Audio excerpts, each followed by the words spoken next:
পেহেলগাঁওয়ে নিহতের বাড়িতে ফিরহাদ হাকিম এবং অরূপ বিশ্বাস। সমীর গুহের বাড়িতে রাজ্যের দুই মন্ত্রী। মুখ্যমন্ত্রীর প্রতিশ্রুতি মতো পরিবারকে আর্থিক সাহায্য। নিহত বিতান অধিকারীর বাড়িতেও যান রাজ্যের দুই মন্ত্রী।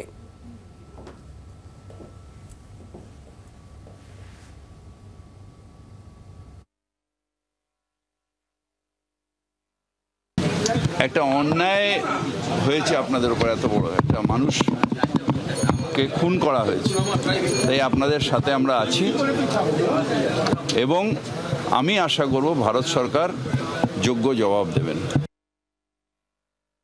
মুখ্যমন্ত্রী আগেই ঘোষণা করেছিলেন যে পেহেলগাঁওয়ে ঘুরতে গিয়ে রাজ্যের যে বাসিন্দাদের মৃত্যু হয়েছে তাদেরকে ক্ষতিপূরণ দেওয়া হবে, আর্থিক সহযোগিতা করা হবে এবং সেই অনুযায়ী কিন্তু যেটা দেখা গেল যে রাজ্যের দুই মন্ত্রী অরূপ বিশ্বাস এবং ফিরহাদ হাকিম তারা সরাসরি আজকে প্রথমে বেহালায় সমীর গুহর বাড়িতে পৌঁছে যান। সেখানে তাদের পরিবারের সদস্যদের সঙ্গে কথা বলেন রাজ্যের দুই মন্ত্রী এবং তার সঙ্গে সঙ্গে পরিবারকে বার্তা দেওয়া হয় যে রাজ্য সরকার তাদের পাশে সব সময় রয়েছে। এরপরই যেটা রাজ্যের দুই মন্ত্রী তারা সরাসরি বেহালার সমীর গুহর বাড়ির থেকে বেরিয়ে প্রথমে বিতান অধিকারী তার বাবা মার বাড়িতে যান।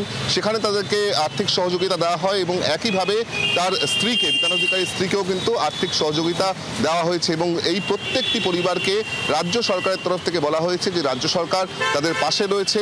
দুই মন্ত্রী তাদের নিজেদের যে ফোন নাম্বার পর্যন্ত এই পরিবারের সদস্যদেরকে দিয়েছে। জি 24 ঘন্টার জন্য ক্যামেরায় দেবাশিস বটব্যালের সঙ্গে বিক্রম দাস, কলকাতা।